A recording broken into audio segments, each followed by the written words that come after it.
Good morning बच्चों, कैसे हैं आप सब? और कैसी चल रही है आपकी पढ़ाई? आपको तो पता ही है, कोविड-19 बीमारी के कारण हमारे स्कूल अभी बंद हैं। ऐसा हमारी सुरक्षा के लिए ही किया गया है। अब जब हम घर पर हैं तो हमारी पढ़ाई मेरा दूरदर्शन मेरा विद्यालय कार्यक्रम के माध्यम से हो रही है। प्रतिदिन सुबह 9 बजे से 10 बजे तक कक्षा 6 से 8 के कक्षाओं का प्रसारण यहाँ होता है। तो आज भी आप लोग तैयार हैं यह कार्यक्रम देखने के लिए?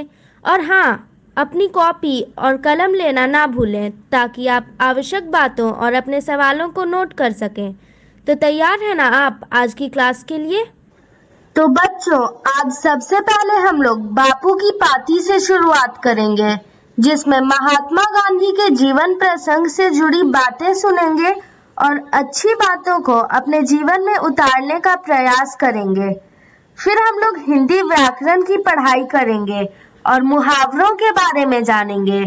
उसके बाद हम लोग समास भाग 1 एवं 2 की पढ़ाई करेंगे और सबसे अंत में तारा के साथ तैयार रहेंगे कोरोना और उससे जुड़ी बातों को जानने और अपने स्वास्थ्य की देखभाल करने के लिए। तो चलिए शुरू करते हैं आज की हिंदी व्याकरण की क्लास।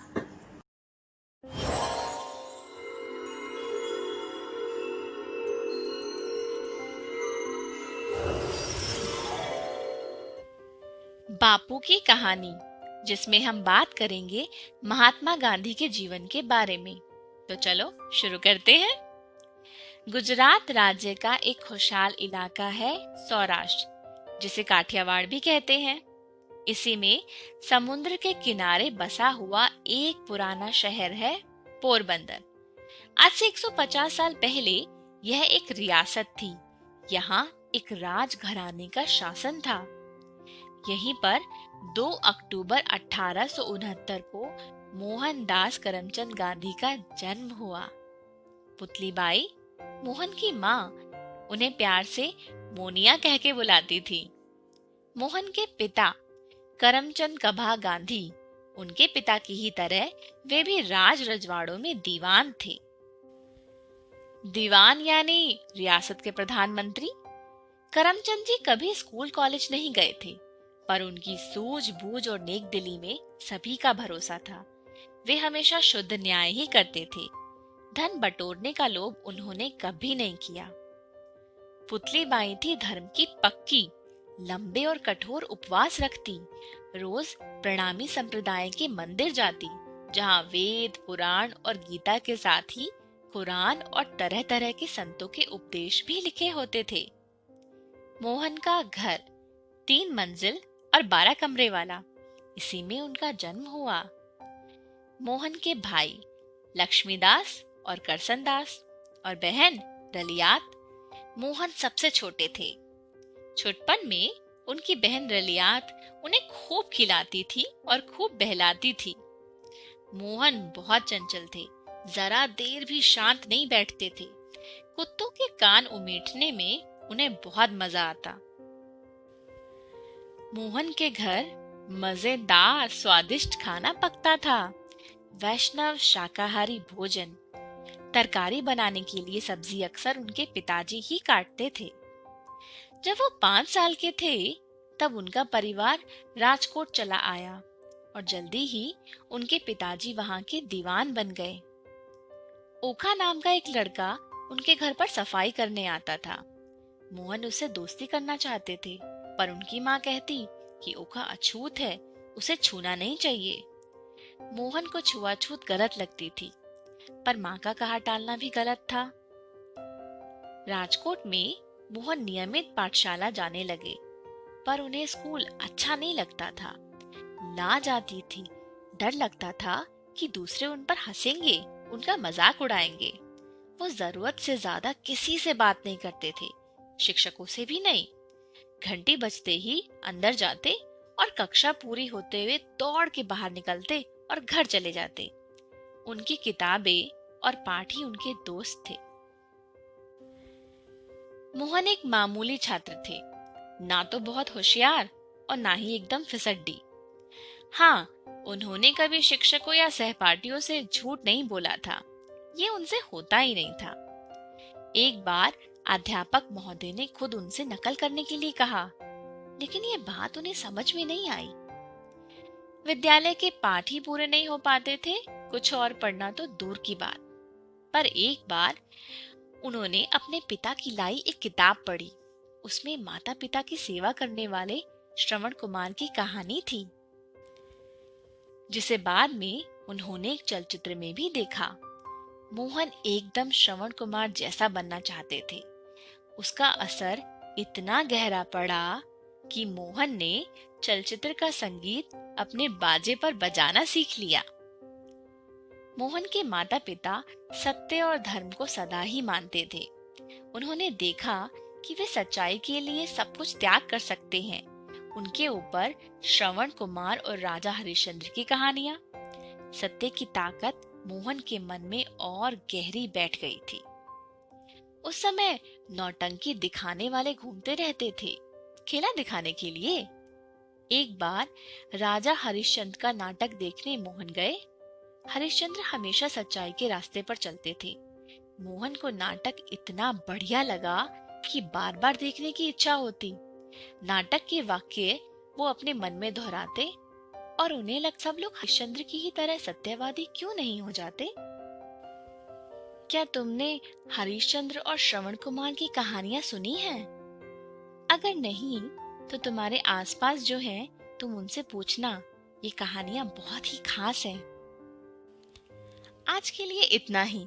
अगली बार हम महात्मा गांधी जी की शादी और उनके स्कूल के कुछ किस्सों के बारे में बात करेंगे।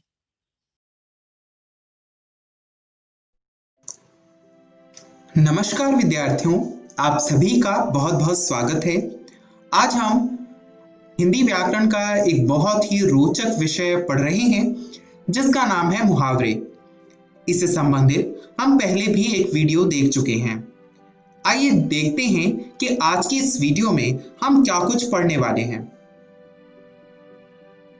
जैसा कि आप सभी को मालूम है कि पिछली वीडियो में हमने मुहावरे का अर्थ और मुहावरे की आवश्यकता और उसकी विशेषताओं पर चर्चा की थी।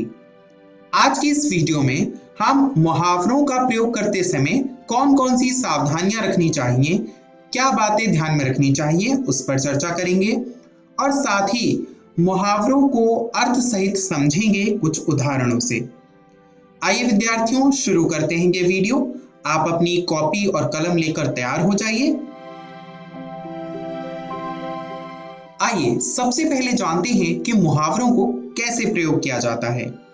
सबसे पहली बात तो यह कि मुहावरों के रूप को बदला नहीं जा सकता। इनमें प्रयुक्त शब्द को उसी रूप में स्वीकार करना होता है। अब ये कैसे कह सकते हैं हम? एक उदाहरण से समझते हैं। पहला है अंग टूटना। यह एक मुहावरा है। अंग टूटने का मतलब है शरीर में दर्द होना, है ना? तो अब इसे हम यह नहीं कह सकते कि शरीर टूटना। यहाँ पर अंग और शरीर जो है वो दोनों ही पर्यायवाची शब्द हैं, पर इन दोनों को हम स्थानांतरित नहीं कर सकते। अंग टूटना जो है वो सही मुहावरा है, जबकि शरीर टूटना गलत। अब आप कहेंगे कि भाई ये तो बिल्कुल विचित्र बात है कि अंग और शरीर दोनों का अर्थ तो एक ही है और फिर मुहावरों में अर्थ का महत्व भी नहीं होता, कुछ और ही अर्थ होता है। तो फिर शब्दों की हेराफेरी क्यों नहीं कर सकते? इसलिए नहीं कर सकते क्योंकि मुहावरों की विशेषता है कि वे कई वर्षों के अभ्यास से हमारी संस्कृति में चली आ रही है। तो उस अभ्यास को तोड़ने का कोई उचित मतलब नहीं होता। इसीलिए मुहावरे के रूप को नहीं बदला जा सकता और इनमें जो शब्द होते हैं उसको उसी रूप में स्वीकार करना होता है। आइए अब जानते हैं सावधानी संख्या 2 कि हमें दूसरे नंबर पे कौन सी सावधानी बरतनी है। वास्तविक अर्थ के साथ मुहावरों का प्रयोग न करके रूढ़ अर्थ के साथ इनका प्रयोग किया जाता है। उदाहरण के लिए अगर मैं कहूं कि राकेश हवा में उड़ने लगा है, अब इसका मतलब तो यह नहीं है कि राकेश सच में हवा में उड़ने लगा है। इसका मतलब यह है कि जो राकेश है उसको अति आत्मविश्वास हो गया, ओवर कॉन्फिडेंस हो गया। है ना। तो यही इस सावधानी संख्या का अर्थ है कि वास्तविक अर्थ के साथ मुहावरों का प्रयोग नहीं किया जाता, रूढ़ अर्थों के साथ किया जाता है मुहावरों का प्रयोग। आइए अब हम अगली सावधानी के बारे में जानते हैं। मुहावरों का प्रयोग जब वाक्य में होने लगे तो क्रिया, लिंग, वचन, कारक के अनुसार मुहावरों में परिवर्तन आता है। अभी ध्यान रहे, हमने पहले बात की थी कि हम शब्द में कोई परिवर्तन नहीं कर सकते, पर शब्द का पर्यायवाची रूप नहीं रख सकते, पर उसके लिंग, वचन, कारक को बदल सकते हैं। उदाहरण के लिए, राकेश हवा में उड़ने लगा है। अब हवा में उड़ना ये एक मुहावरा है, पर अगर यही किसी लड़की के लिए प्रयोग किया जाएगा तो हम कह सकते हैं कि वह हवा में उड़ने लगी है। तो यहाँ पर लिंग के अनुसार हमने मुहावरे की क्रिया को बदल दिया। इसीलिए मुहावरों का जब वाक्य में प्रयोग होता है तो मुहावरे की जो क्रिया है वो वाक्य के लिंग, वचन और कारक के अनुसार परिवर्तित हो जाती है। आइए अब हम अगली सावधानी के बारे में जानते हैं। अगली सावधानी है कि मुहावरों का वाक्य में प्रयोग करते समय उसके लाक्षणिक अर्थ की जानकारी होनी चाहिए। अब यह तो बहुत ही स्वाभाविक सी बात है कि अगर हम किसी भी मुहावरे का प्रयोग कर रहे हैं तो उसका जो अर्थ है वो हमें पता होना चाहिए, और ना केवल शाब्दिक अर्थ पता होना चाहिए बल्कि उसका लाक्षणिक अर्थ पता होना चाहिए। शाब्दिक अर्थ मुहावरों में उतना महत्व नहीं रखता, बल्कि ना के बराबर महत्व है। वहीं लाक्षणिक अर्थ जो है उसी की महत्ता होती है। अब ये लाक्षणिक अर्थ क्या है? देखिए, जब शब्द के आधार पर ही अर्थ निकाला जाता है तो उसे कहते हैं अभिधार्थ, और जब शब्द का अर्थ किसी लक्षण के आधार पर, गुण के आधार पर निकाला जाता है तो उसे कहते हैं लाक्षणिक अर्थ। तो मुहावरों में लाक्षणिक अर्थ होता है, तो उसकी जानकारी प्रयोगकर्ता को होनी चाहिए कि जिस मुहावरे का वो प्रयोग कर रहा है उसका अर्थ क्या है ना। आइए अब हम अगली सावधानी की चर्चा करते हैं। अगली सावधानी ये है कि मुहावरों का प्रयोग सीमित तथा आवश्यकता अनुसार होना चाहिए। अब अगर हम एक वाक्य लिख रहे हैं और उस वाक्य में हमने मुहावरे का प्रयोग किया, अगला वाक्य लिखा उसमें भी मुहावरे का प्रयोग किया, अगला वाक्य लिखा उसमें भी मुहावरे का प्रयोग किया, इस प्रकार पूरे अनुच्छेद में जितने मुहावरे लिखे हमने उतने ही वाक्य लिख दिए, तो वाक्य कम मुहावरे ज्यादा, और जो भाषा है वो प्रभावशाली होने से अधिक कठिन और बहुत ही अरोचक हो जाएगी, मतलब उसकी रोचकता छिन जाएगी। तो मुहावरे का प्रयोग सीमित होना चाहिए और इतना सटीक होना चाहिए कि जहां पर प्रयोग हो रहा है उस स्थल की अभिव्यक्ति विशेष तौर पर हो, अच्छी स्तर पर हो, मतलब उसका कोई अलग अर्थ ना हो, यानी लक्षणार्थ जो है वो बिल्कुल सही सही बैठ जाए, है ना। आइए अब हम अगली सावधानी की चर्चा करते हैं।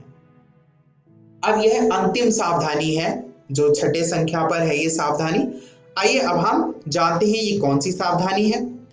इस सावधानी में यह है कि इसका प्रयोग लोगों की निंदा, कमियां व दोष दिखाने के लिए नहीं करना चाहिए। देखिए, लोगों की निंदा करना, कमियां व दोष दिखाना एक अलग है और व्यंग करना अलग है। व्यंग करते हैं हम किसी भी व्यक्ति के व्यक्तित्व को देखकर उसकी अच्छाइयां और बुराइयां पहचान कर उस पर कुछ कहना, है ना, और उसके सुधार की आशा होती है उसमें। पर जो निंदा है वो बुराई होती है, वो नकारात्मक भाव है। तो कभी भी हमें मुहावरों का प्रयोग दूसरों को ठेस पहुंचाने के लिए नहीं करना चाहिए। मुहावरे का सटीक प्रयोग वही है जहां पर अर्थ की अभिव्यक्ति के लिए, भाषा को श्रृंगारिक बनाने के लिए मुहावरे का प्रयोग किया जाता है। अन्यथा अगर हम किसी को नीचा दिखाने के लिए, कमतर दिखाने के लिए, उनके कमियों और दोष को दिखाने के लिए, निंदा करने के लिए कर रहे हैं तो वो मुहावरे का गलत प्रयोग है। हमें उस प्रकार का प्रयोग नहीं करना चाहिए। आइए अब हम कुछ मुहावरों को देखकर उसका अर्थ समझने का प्रयास करते हैं। सबसे पहला मुहावरा है आंखों का तारा। अब आंखों का तारा मुहावरे का अर्थ यह है कि अति प्रिय। अब इससे आप सभी एक वाक्य बनाकर दिखाइए।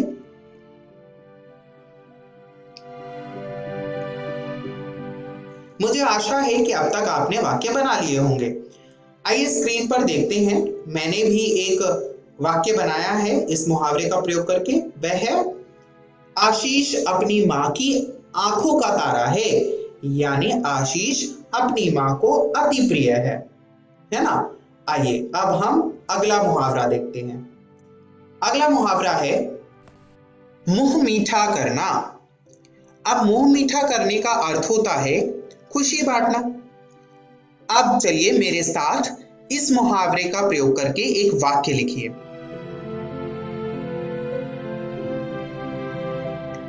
मैंने जो वाक्य बनाया है वो है, जब उनके लड़के को नोबेल शांति पुरस्कार मिला तो वे इतने खुश थे कि उन्होंने सभी पड़ोसियों का मुंह मीठा कराया था।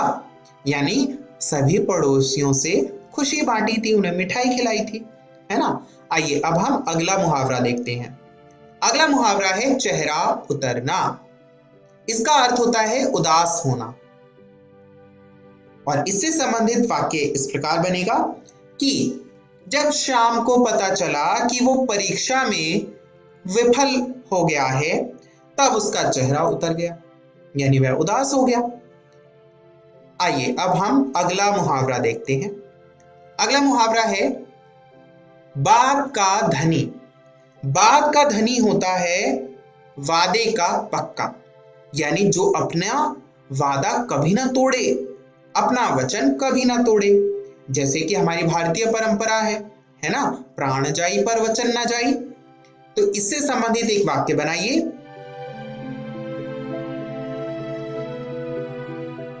मैंने जो वाक्य बनाया है वो यह है, मैं जानता हूं वह बात का धनी है ना। आइए अगला मुहावरा देखते हैं। अगला मुहावरा है बाल बाल बचना। इसका अर्थ होता है किसी संकट से किसी प्रकार निकल जाना। अब जैसे कभी कभी आप गृह कार्य नहीं करके लाते और मैं आपसे पूछता हूं कि आपने गृह कार्य किया या नहीं, तो आप कभी कभी अपने दोस्तों के पीछे छुप जाते होंगे और आपको डांट नहीं पड़ती, इसलिए आप बाल बाल बच जाते हैं। तो इसी प्रकार आइए इस मुहावरे का एक प्रयोग करके देखते हैं। इसका वाक्य में प्रयोग इस प्रकार होगा, मैंने आज एक आदमी को देखा जो मरने से बाल बाल बचा। अब देखिए यहाँ पे हमने वाक्य में जब प्रयोग किया मुहावरे को, तो इसमें वचन, काल और कारक के अनुसार परिवर्तन हो गया। आइए जानते हैं आज की इस वीडियो में हमने क्या सीखा। आज की इस वीडियो में हमने जाना कि मुहावरों का प्रयोग कैसे करना है। मुझे आशा है आपको मुहावरों का प्रयोग करना आ गया होगा। घर जाकर इसका अभ्यास जरूर कीजिए और इस वीडियो को देखने के लिए बहुत बहुत धन्यवाद। और मुहावरों को याद करना मत भूलिए। अगली वीडियो में फिर मिलेंगे। आशा करती हूँ बच्चों आपने मुहावरे को अच्छी तरह से समझ लिया होगा। चलिए अब हम कुछ प्रश्नों को देखते हैं। प्रश्न 1, मुहावरा किसे कहते हैं? ऑप्शंस हैं, काम करने वाले को, बी विशेष अर्थ प्रकट करने वाले वाक्यांश को, सी किसी संज्ञा की विशेषता बताने वाले शब्द को, या डी किसी काम के करने या होने को। चलिए देखते हैं इसका सही उत्तर क्या होगा। सही उत्तर है ऑप्शन बी, विशेष अर्थ प्रकट करने वाले वाक्यांश को। प्रश्न 2, मुहावरे का प्रयोग क्यों किया जाता है? ऑप्शंस हैं, ए भाषा को प्रभावशाली बनाने के लिए, बी भाषा को सरल बनाने के लिए, सी भाषा को संक्षिप्त बनाने के लिए, या डी उपरोक्त सभी। चलिए देखते हैं इसका सही उत्तर क्या होगा। सही उत्तर है ऑप्शन डी, उपरोक्त सभी। प्रश्न 3, 9 2 11 होना मुहावरे का अर्थ क्या है? ऑप्शंस हैं, ए जोड़ने का अभ्यास करना, बी किसी को परेशान करना, सी भाग जाना, या डी गुस्सा होना। चलिए देखते हैं इसका सही उत्तर क्या होगा। सही उत्तर है ऑप्शन सी, भाग जाना। प्रश्न 4, मुहावरा हवा में उड़ना का क्या मतलब है? ऑप्शंस हैं ए जहाज पर चलना, बी पंख लगाकर चलना, सी अति आत्मविश्वासी होना या डी उपरोक्त में से कोई नहीं। चलिए देखते हैं इसका सही उत्तर क्या होगा। सही उत्तर है ऑप्शन सी, अति आत्मविश्वासी होना। प्रश्न 5, आटे में नमक मुहावरे का क्या अर्थ है? ऑप्शंस हैं ए रोटी बनाना, बी आटा गूंदना, सी बहुत कम या डी बहुत अधिक। चलिए देखते हैं इसका सही उत्तर क्या होगा। सही उत्तर है ऑप्शन सी, बहुत कम। नमस्कार विद्यार्थियों, आप सभी का बहुत बहुत स्वागत है समास प्रकरण के इस दूसरे वीडियो में। अब लगभग स्क्रीन पर दिखाए गए चित्र का अर्थ आप समझने लगे होंगे।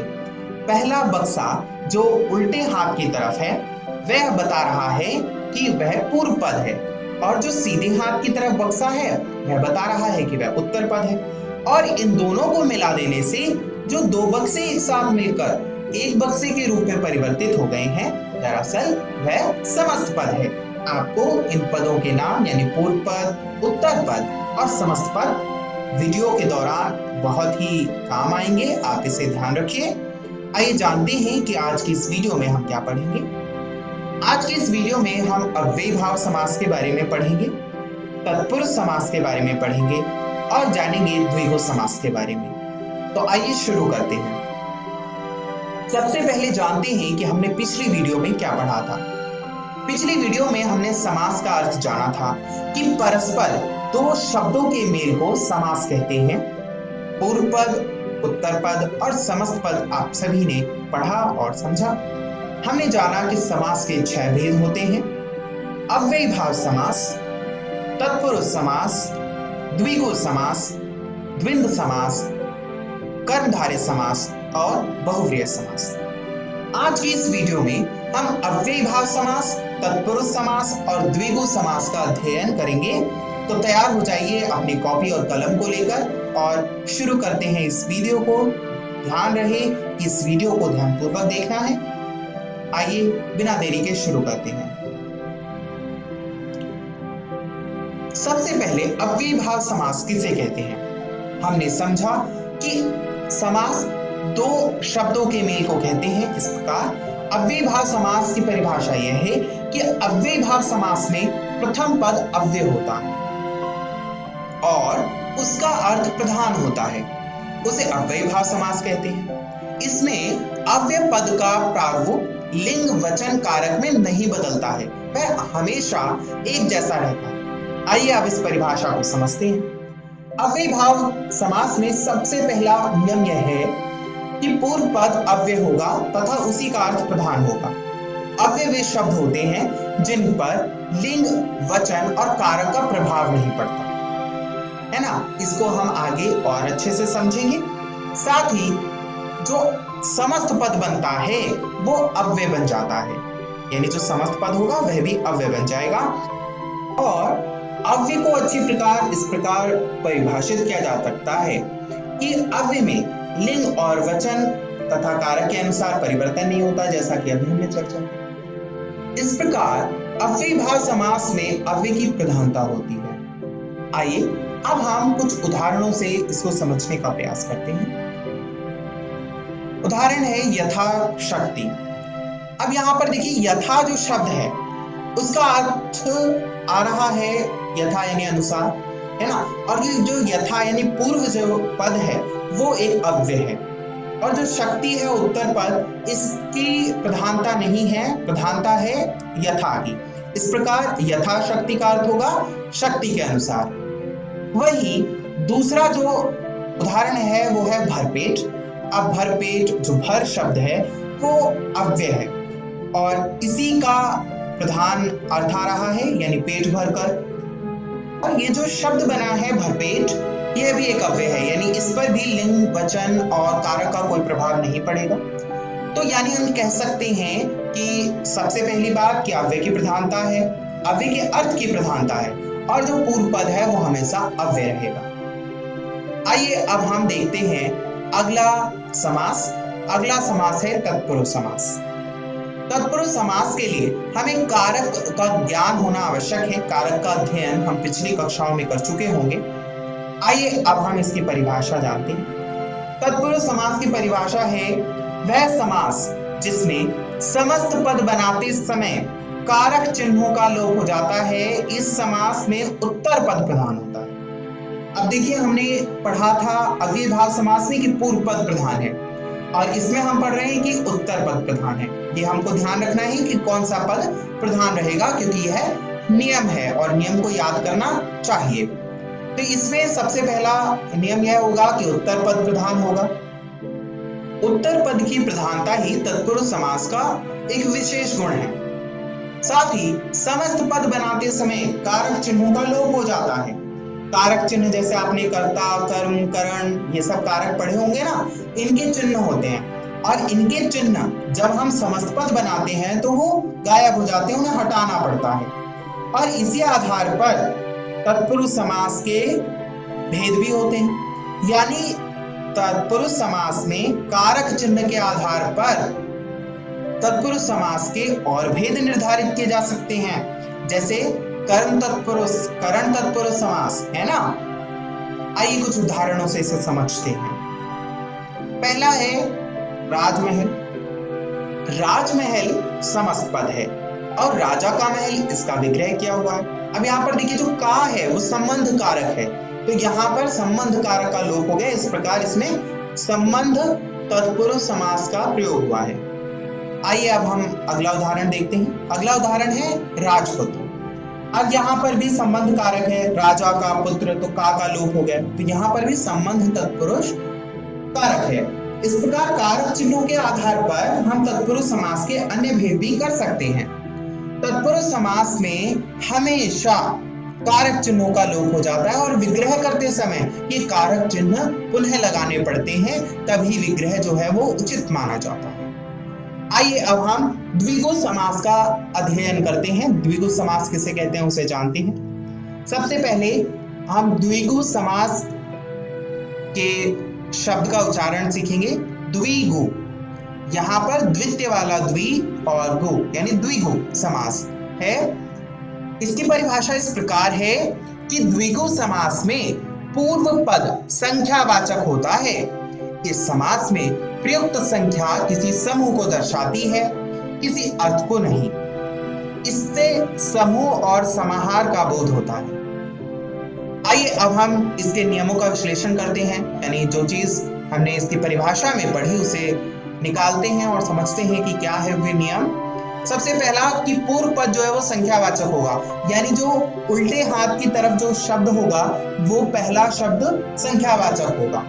कैसे, वो हम उदाहरण जब समझेंगे तो जानेंगे। और समस्त पद किसी संख्या को दर्शाएगी, है ना, यानी जो समस्त पद बनेगा, पूर्व पद और उत्तर पद को मिलाकर जो समस्त पद बनेगा वह किसी संख्या को दर्शाएगी, किसी समूह को बताएगी। और इस पद से, यानी जो द्विगु समास से जो पद बनेगा, जो समस्त पद बनेगा, उससे किसी समूह का बोध होगा, किसी ग्रुप का बोध होगा, है ना। ग्रुप ऑफ ऑब्जेक्ट से इंडिकेट किए जाएंगे, उसे संकेत किया जाएगा। आइए अब हम कुछ उदाहरणों से इसे समझने का प्रयास करते हैं। पहला उदाहरण है चतुर्मुख। चतुर में देखिए, पहला जो शब्द है यानी जो पूर्व पद है वो संस्कृत में चतुर्थ बोलते हैं चार को, इसीलिए चतुर्मुख पूर्व पद संख्यावाची है और जो समस्त पद है वो चतुर्मुख, और इसका विग्रह करेंगे तो अर्थ आएगा चार मुखों का समूह, है ना, चार मुखों का समूह अर्थात चतुर्मुख। अब देखिए दूसरा उदाहरण तिराहा, तो मतलब तीन और राहा यानी राहों का समूह, तो इस प्रकार ये हो गया तीन राहों का समूह तिराहा। इसी प्रकार चारपाई हो गया, है ना, तिपाई हो गया। ये सारी के सारे शब्द जो हैं वो द्विगु समास के हैं। ध्यान रखिए, द्विगु समास में ही संख्यावाचक शब्द होता है पूर्व पद। द्विगु समास में आइए अब हम जानते हैं कि आज की इस वीडियो में हमने क्या कुछ विशेष अध्ययन किया। आज की इस वीडियो में हमने जाना कि अव्ययभाव समास क्या है। अव्ययभाव समास किसे कहते हैं, यानी वे समास जिसके पूर्व पद अव्यय हों वो अव्ययभाव समास कहलाएंगे और समस्त पद भी अव्यय बन जाएगा। हमने तत्पुरुष समास का अध्ययन किया। तत्पुरुष समास में क्या हुआ, तत्पुरुष समास में हमेशा कारक चिन्हों का लोप हो जाता है। जो कारक चिन्ह होते हैं उसका लोप हो जाता है और जो तत्पुरुष समास है इसके भेद कारक के आधार पर भी तय किए जाते हैं। अब हम जानते हैं द्विगु समास के बारे में। हमने क्या पढ़ा, द्विगु समास के बारे में हमने यह पढ़ा कि इसका पहला यानी पूर्व पद जो है वो संख्यावाचक होगा और जो समस्त पद है वह भी किसी संख्या या किसी समूह का बोध कराएगा। इस प्रकार द्विगु समास एक संख्यावाचक समास है। मुझे आशा है कि आपको आज की यह वीडियो बहुत ही पसंद आई होगी, समझ आई होगी और घर जाकर आप इन तीनों ही समास अव्ययभाव समास, तत्पुरुष समास और द्विगु समास का अध्ययन करेंगे। अभ्यास करते रहिए और अपना ध्यान रखिए। अगली वीडियो में फिर मिलेंगे। इस वीडियो को देखने के लिए बहुत बहुत धन्यवाद। नमस्कार विद्यार्थियों, आप सभी का बहुत बहुत स्वागत है हिंदी व्याकरण की इस वीडियो में। आज की इस वीडियो में हम समास का अध्ययन करेंगे। समास का अध्ययन करने वाली वीडियो का यह पहला भाग है। आइए जानते हैं कि आज की इस वीडियो में हम समास के बारे में क्या कुछ पढ़ने वाले हैं। स्क्रीन पर आपको एक चित्र दिखाई दिया होगा। तब तक आप सोचने का प्रयास कीजिए कि इस चित्र का अर्थ क्या है। आइए जानते हैं इस वीडियो के विषय बिंदु। आज की इस वीडियो में हम सबसे पहले समास का अर्थ जानेंगे कि समास कहते किसे हैं। इसके बाद हम संधि और समास में अंतर को समझेंगे। आप सभी ने पिछली कक्षाओं में संधि का अध्ययन किया होगा। हम आज की कक्षा में समास का अर्थ जानते हुए संधि से किस प्रकार समास भिन्न है इसकी चर्चा करेंगे। इसके बाद हम समास के भेदों का अध्ययन करेंगे कि समास के कितने भेद हैं और वे कौन कौन से हैं। विद्यार्थियों तैयार हो जाइए अपनी कॉपी और कलम लेकर। आइए करते हैं अध्ययन हिंदी व्याकरण के एक विशेष प्रकरण का जिसका नाम है समास। आप सभी को स्क्रीन पर एक मानचित्र दिखाई दे रहा होगा और स्क्रीन पर दिखने वाला लड़का जिसका नाम गोलू है वह अपने स्कूल जाना चाहता है। एक चिन्ह द्वारा बताया जा रहा है कि गोलू का स्कूल मानचित्र में कहां है। विद्यार्थियों, क्या आप गोलू को इस मानचित्र के सहारे स्कूल पहुंचने में मदद कर सकते हैं? आप सभी कौन से रास्ते को चुनेंगे? वह रास्ता जिसमें गोलू को अधिक चलना पड़े या वह रास्ता जिसमें गोलू को सबसे कम चलना पड़े? बिल्कुल स्पष्ट बात है कि अगर आप गोलू के स्थान पर होते तो आप उस मार्ग को चुनते जिस मार्ग से कम समय में स्कूल पहुंचा जा सकता है। इससे सबसे पहला फायदा यह है कि हमारा समय बचेगा। समय बचेगा तो हम कोई और भी काम कर सकते हैं। आप सभी समय का महत्व जानते हैं। और दूसरा, समय बचने के साथ साथ हमारी ऊर्जा भी बचेगी। इस प्रकार जब हम जीवन में कुछ शॉर्टकट्स का प्रयोग करते हैं तो उससे समय और ऊर्जा की बचत होती है। इस प्रकार के शॉर्टकट्स भाषा में भी होते हैं। आइए जानते हैं वो कौन कौन से शॉर्टकट्स हैं। स्क्रीन पर आप एक राजा का महल देख रहे हैं। इसको व्यक्त करने के लिए आप यह कहेंगे कि वह राजा का महल है। और इसे अगर आप मुझसे कहें कि आप कैसे व्यक्त करेंगे तो मैं कहूंगा कि वह राजमहल है। अब आप देखिए, मैंने राजा का महल शब्द के स्थान पर राजमहल का प्रयोग किया है ना। राजा का महल और राजमहल, इन दोनों वाक्य में छोटा वाक्य कौन सा है? अगर आप सभी यह सोच रहे हैं कि छोटा वाक्य वह राजमहल है, तो वह बिल्कुल सही उत्तर होगा। अब आप देखिए, दोनों में एक ही शब्दों का प्रयोग हो रहा है, एक जैसे लगभग शब्द हैं और एक ही भाव की अभिव्यक्ति हो रही है, यानी अर्थ भी एक ही जैसा आ रहा है। पर अंतर इतना है कि लिखते और कहते समय स्थान की भी बचत हो रही है, समय की भी बचत हो रही है, और स्थान और समय की बचत हो रही है, इसका अर्थ यह है कि ऊर्जा की भी बचत हो रही है। इस प्रकार जो समास है वो भाषा का एक शॉर्टकट है, जहां पे हम दो या दो से अधिक शब्दों को मिलाकर शॉर्ट कर देते हैं। आइए अब हम समास की परिभाषा जानते हैं। समास सम, अस और ध प्रत्यय से मिलकर बना है, जिसका अर्थ है समीप समीप बैठना। समीप समीप बैठने से जो वाक्य विन्यास है वो संक्षिप्त हो जाता है, इसीलिए समास को हम संक्षिप्तीकरण का एक प्रकार भी समझ सकते हैं, एक प्रक्रिया भी समझ सकते हैं। इस प्रकार समास की परिभाषा यह बनेगी कि परस्पर संबंध रखने वाले दो या दो से अधिक पदों के मेल को समास कहते हैं। पद क्या होते हैं इसका अध्ययन हम पहले ही कर चुके हैं, यानी वाक्य में प्रयुक्त शब्द जो आपस में संबंधित होंगे वो जब एक साथ मिल जाएंगे तो उस प्रक्रिया को हम समास कहेंगे। स्क्रीन पर आप राजा का महल और राजमहल उदाहरण देख सकते हैं। राजा का और महल ये दोनों आपस में संबंधित हैं, इसी को मिलाकर एक शब्द बना दिया गया है, एक पद बना दिया गया है, जिसे हम राजमहल कह रहे हैं। और इससे क्या हुआ है, इससे संक्षिप्तीकरण हो गया है, इसीलिए यह समास की प्रक्रिया के अंतर्गत आता है। आइए अब हम जानते हैं कि समास और संधि में क्या अंतर होता है। आप सभी ने संधि का अध्ययन पिछली कक्षाओं में किया होगा। संधि की परिभाषा इस प्रकार है कि वर्णों के मेल को संधि कहते हैं, वहीं समास शब्दों के मेल को कहते हैं। आइए कुछ अंतर और जानते हैं। संधि में परस्पर दो वर्णों के मेल से जो परिवर्तन होता है उस मेल को हम संधि कहते हैं, संहिता भी कह देते हैं कभी कभी। तो यहां पर आप देखेंगे कि वर्णों का मेल हो रहा है, यानी जो भाषा की इकाई है, सबसे छोटी इकाई वर्ण, उसका मेल हो रहा है। वहीं एक उदाहरण से इसे समझने का प्रयास कीजिए, जैसे सु धन आगत। अब यहां पर देखिए दो वर्णों का मेल हो रहा है, सु का उ और आगत का आ, तो सु धन आ मिलकर हो गया व, इस प्रकार बना स्वागतम शब्द बना। तो ये हुआ संधि।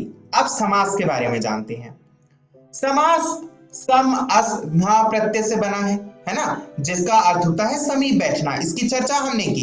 तो यहां पर शब्दों को एक साथ बिठाया जाता है, दो शब्दों का मेल होता है, दो शब्दों के मेल से नया पद बनता है, इसीलिए इसे समास कह देते हैं। उदाहरण देखिए, जैसे अभी हमने राजा का पुत्र देखा, राजपुत्र हो गया। तो राजा का पुत्र जो है वो दो अलग अलग शब्द हैं और विस्तृत भी हैं, पर इनको संक्षिप्त करके हमने कर दिया राजपुत्र।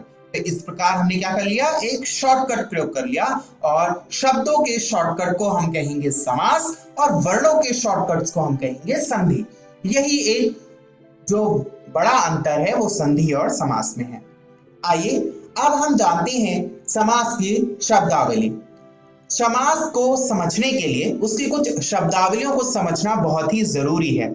जैसे गणित में पारिभाषिक शब्दावलियां होती हैं, उसी प्रकार व्याकरण में भी पारिभाषिक शब्दावलियां होती हैं। आइए जानते हैं। सबसे पहला है पूर्व पद। पूर्व पद समास जब होता है तो उसमें जो सबसे पहला पद होता है, यानी जो सबसे सामने पद होता है उल्टे हाथ की तरफ, उसे पूर्व पद कहते हैं। और जो सीधे हाथ की तरफ दूसरा पद होता है, दूसरा शब्द होता है, उसे कहते हैं उत्तर पद। पहले वाले को पूर्व पद और दूसरे वाले को उत्तर पद। ठीक है, अब आइए आगे समझते हैं। अब है समस्त पद। समस्त का मतलब होता है कंबाइंड टोटल। तो यानी जब इन दोनों पूर्व पद और उत्तर पद को मिला दिया जाता है और इनसे जो नया शब्द बनता है उसे हम समस्त पद कहते हैं।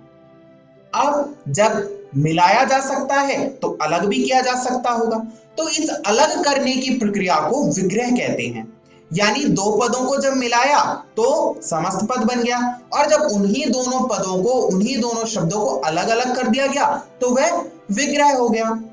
आइए अब इसे एक चित्र के आधार पर समझते हैं उदाहरण सहित। जैसे राजा का महल, आप उदाहरण ले लीजिए।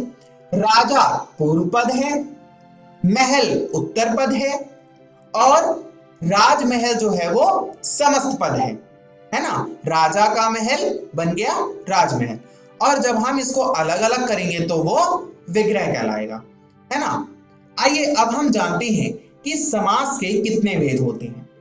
अब तक हम समास की परिभाषा समझ गए कि शब्दों के मेल को समास कहते हैं, और हमने समास की शब्दावलियों को सीख लिया, है ना, कि समस्त पद, पूर्व पद, उत्तर पद और विग्रह क्या होते हैं। आइए अब इसके भेदों का भी अध्ययन कर लेते हैं। समास के 6 भेद प्रमुख माने गए हैं। सबसे पहला है अव्ययी भाव समास, दूसरा है तत्पुरुष समास, तीसरा है द्विगु समास, चौथा है द्वंद्व समास, पांचवा है कर्मधारय समास, और छठा है बहुव्रीहि समास। विद्यार्थियों, आप इन समासों की वर्तनी का अवश्य ध्यान रखिए। द्विगु और द्वंद्व लिखते समय हमेशा थोड़ी कंफ्यूजन होती होगी, तो इसीलिए ध्यानपूर्वक इन शब्दों को देखिए, इनकी वर्तनी याद कीजिए, क्योंकि इनकी वर्तनी ही आपको बताएगी कि किस प्रकार इन समासिक भेदों में अंतर है।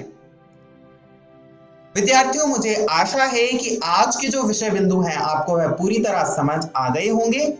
आइए जानते हैं कि आज की इस वीडियो में हमने क्या सीखा। आज की इस वीडियो में हमने जाना कि समास क्या होता है, समास का अर्थ क्या होता है। हमने जाना कि दो या दो से अधिक शब्दों के मेल को समास कहते हैं, और समास के कितने भेद हैं यह भी हमने जाना कि समास के 6 भेद हैं। अव्ययी भाव समास, तत्पुरुष समास, द्विगु समास, द्वंद्व समास, कर्मधारय समास और बहुव्रीहि समास। इसके साथ साथ हमने संधि और समास में अंतर भी समझा। संधि वर्णों के मेल को कहते हैं और समास शब्दों के मेल को कहते हैं, यह भी हमने जाना। विद्यार्थियों, मुझे आशा है कि आपने सभी विषय बिंदु को अच्छी तरह सीख लिया होगा। अगली वीडियो में हम समास के इन 6 भेदों का विस्तृत अध्ययन करेंगे। आप सभी घर जाकर इन परिभाषाओं को, इन शब्दावलियों को और संधि और समास के अंतर को एक बार समझना ना भूलें, पढ़ना ना भूलें, इसका अभ्यास करना ना भूलें, क्योंकि यह एक बहुत ही महत्वपूर्ण विषय है। इसी के साथ अगली वीडियो में फिर मिलेंगे, तब तक अपना ध्यान रखिए। इस वीडियो को देखने के लिए बहुत बहुत धन्यवाद। तो आशा करती हूँ बच्चों, आज के एपिसोड में आपने जरूर कुछ नया सीखा होगा। आप अपने विचार हमें स्क्रीन पर दिए गए व्हाट्सएप नंबर 9431043527 या ईमेल आईडी bepcddprogram@gmail.com पर भेज सकते हैं। और हाँ, आप मेरा दूरदर्शन मेरा विद्यालय कार्यक्रम को कभी भी बिहार शिक्षा परियोजना परिषद के YouTube चैनल पर देख सकते हैं। इसके लिए सर्च करें BEPC मेरा दूरदर्शन मेरा विद्यालय और कार्यक्रम को देखें, इम्पोर्टेंट पॉइंट्स को नोट करें और क्वेश्चंस हल करें। इसके अलावा इसके सारे एपिसोड बिहार शिक्षा परियोजना परिषद की वेबसाइट पर डिजिटल लर्निंग सेक्शन में भी उपलब्ध है। विजिट करें www.bepcssa.in। और आपको तो पता ही है कि आप खुद से लिखी कविताएं, कहानियां, पेंटिंग्स या इनके 2 से 3 मिनट के वीडियो भी हमें स्क्रीन पर दिए गए व्हाट्सएप नंबर या ईमेल आईडी पर अपना नाम, कक्षा, विद्यालय का नाम, प्रखंड और जिले के नाम के साथ भेज सकते हैं। हम चुने गए एंट्रीज को आने वाले एपिसोड में प्रसारित भी करेंगे। तो घर पर रहें, पढ़ते रहें, बढ़ते रहें। मिलते हैं अगले एपिसोड में। बाय बाय बच्चों।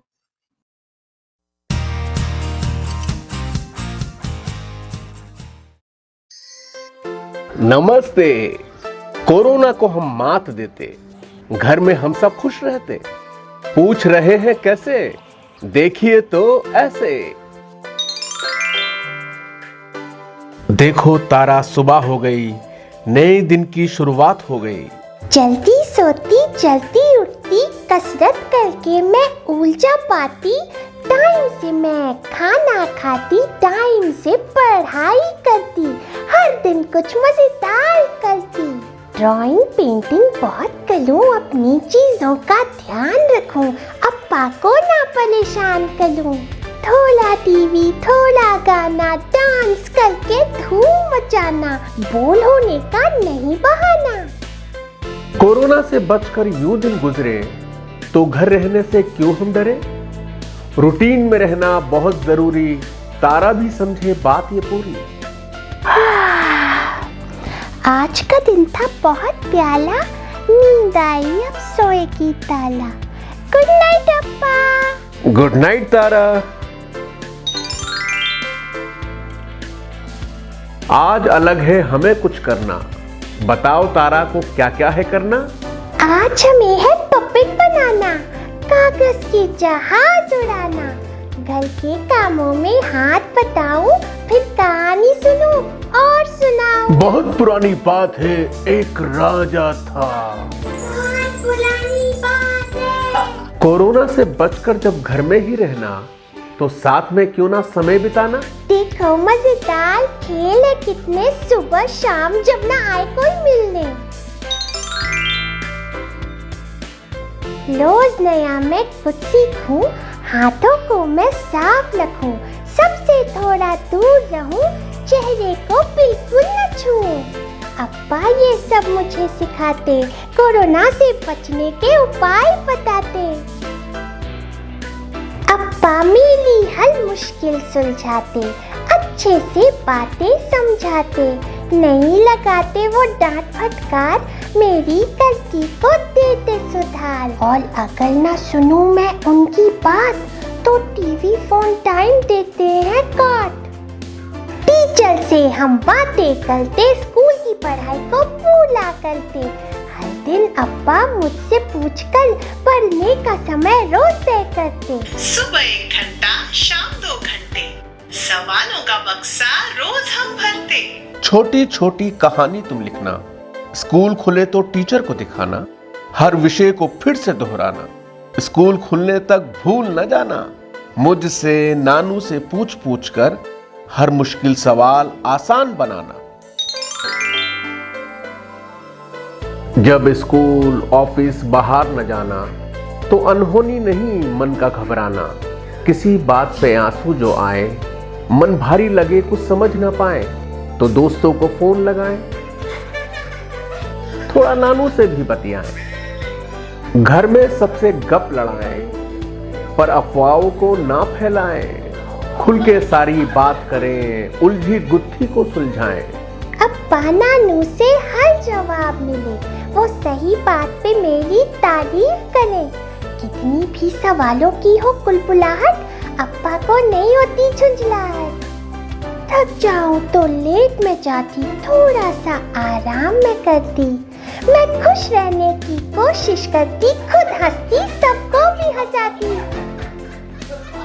घर में आपस में प्यार बढ़ाओ, एक दूजे का हौसला बढ़ाओ, सोचो कि ठीक है हम सब, इस जंग में एक है हम सब, अप्पा तारा नानू और दोस्त हम सब एक साथ जरूर देंगे कोरोना को मात। क्यों तारा? हा? अप्पा और तारा की ओर से बाय बाय, गुड नाइट।